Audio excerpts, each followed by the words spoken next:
Hey boys and girls, welcome back to the workshop or the deck. You know, this isn't a video that I'd originally planned to make. I had to replace the EGR cooler hose on my F250. Since I'm not a mechanic, I checked with the Oracle for a video on how to do it. YouTube is an amazing tool. There are actually some on how to do it without removing the turbo. And since I did not want to remove the turbo, I watched a couple of them. And there are plenty of good videos on how to do it. So again, I had no plans to make a video like this, except for one problem. I had a really hard time making it work. I admit, I ain't the sharpest peanut in the turd, but I'm not pretty enough to be really dumb. And I can't help but think that other people probably have some of the same problems I did. And it did take me a while to figure them out. So I figured maybe this video is going to help some people. I'll tell you for true, I came really close to just having the damn thing towed into the shop. But I just couldn't stand making that perp walk up to the mechanic and admitting that I'd gotten it apart and I couldn't get it back together. You know how mechanics get. They get all giggly over it. Then they run over to the chat room and tell all their buddies about how they got one that worked on his truck before he brought it in. Then they charge you extra because, let's face it, you've been emasculated to a point you're not gonna fight back. You'll just take whatever they give you. It's awful. So anyway, these are the problems and how I got around them. It won't make a lot of sense unless you watch a couple of the other videos first and mess around with it a bit. If it doesn't go smoothly, hopefully it goes smooth, you don't have to come back to this. But if it doesn't go smoothly, come back and we'll see if one of these tips helps. I'll just sit back here and read this article on the macroeconomics of modern tariff theory until you come back. Oh, you're back. All right, let's make this quick as we can. Let's go out to the truck. I'm going to show you what the parts look like first. I think I got a pretty good vision, a pretty good view of it. And then we'll come back and I'll discuss the things that I did different than what the other videos said to do.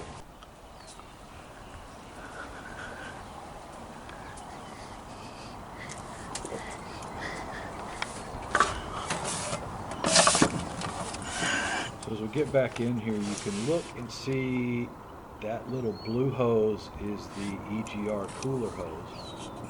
And what I'm pointing to there is the oil cooler supply housing. The J tube is not visible, but believe it or not, it's a tube that's shaped like a J. First, the part, right? I ordered one on eBay, from eBay Motors, and one thing I noticed online, looking at the reviews and such, they said a lot of complaints about not fitting or leaking, problems with the part. I said I spent about 40 bucks on the one I got. It came with a bunch of O-rings and gaskets and stuff I thought I'd need, so I thought it was complete, but it was wrong. In fact, I noticed one of the videos that I was watching, the guy got it finally installed and he said that his leaked, so he ended up just replacing it with a piece of heater hose. I wouldn't do that personally because I don't know how you get the hose clamp on the back on the J tube because there's no place to get to it. So I went to the Ford dealer, and I hate to admit it, but that little section of hose cost me $100 bucks. But it fit and it didn't leak, and you don't get a physique like this by doing stuff a bunch of extra times. I also bought an O-ring for the oil cooler supply housing for the inside of it, and an O-ring for where it attaches to the little tube that it goes onto. I got those also from the Ford dealer because I think they cost me probably 10, 12 bucks, something like that. By the time you pay for shipping from somewhere else, it's going to be a lot more than that. And again, these fit and they didn't leak. Next, the guys that I saw said to use a wobble socket and a stubby Torx bit to get to the back screw on the oil cooler supply housing.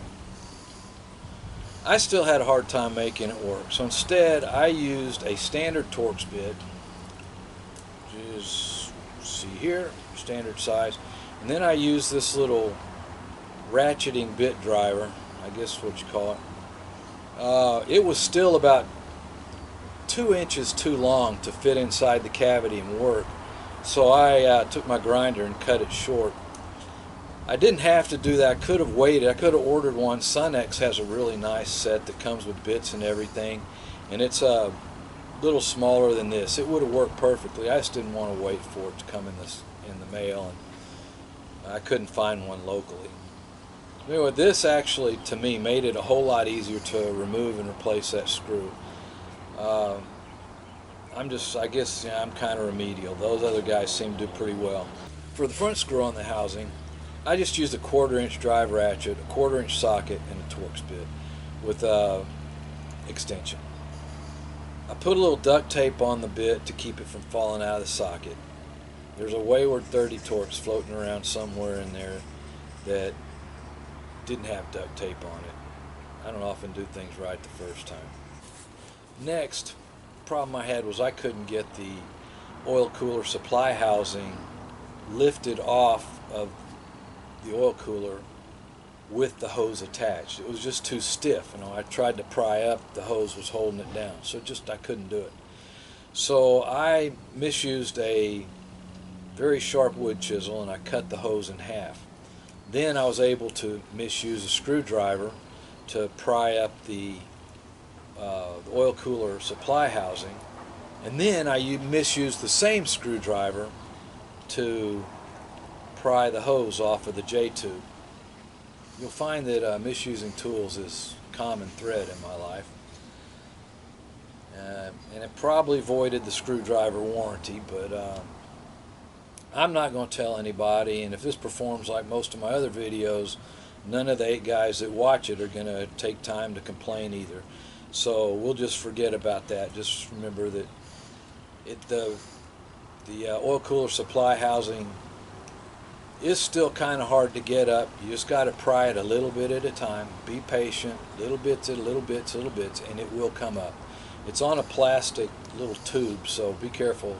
Don't try and get too aggressive or you might break that thing off and then you're screwed. Reinstalling it is where it got tough. The other videos tell you to put the hose on the oil cooler supply housing and then slide the other end of the hose onto the J-tube. I don't know how the hell they did it, but I wasn't man enough to pull it off. Just lining up, I could not line up the hose with the J-tube, with the oil cooler supply housing lifted up on top of the little tube that it slides down onto. I couldn't get it to work. And believe me, I tried and tried. I tried misusing several tools. I tried contorting my body into completely unnatural ways, and I even tried using foul terms of endearment for all the parts and pieces and tools involved. Nothing helped. Finally, I don't know why it took me so long, I took the hose off of the oil supply housing and I slid it onto the J-tube as far as it would go. Then I reinstalled the oil cooler supply housing, and I was able to line up the single mark on the hose to the single mark on the supply housing and slide the hose right on. Then I properly used a pair of channel locks to turn the hose so that it locked in place. It took just a minute and a half to get it. Once I figured out what I was doing, it took no time at all.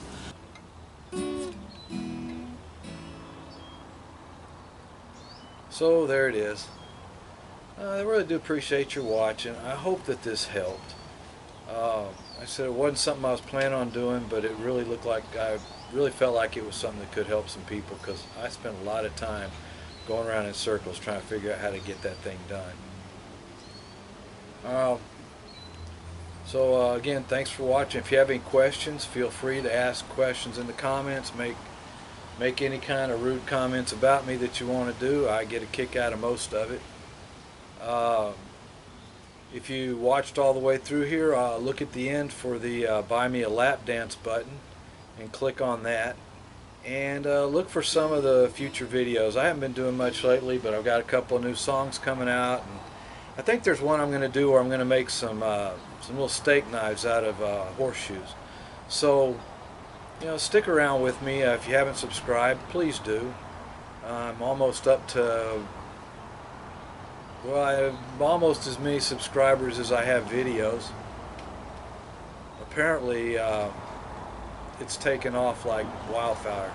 So, anyway, take care. Again, thanks for watching.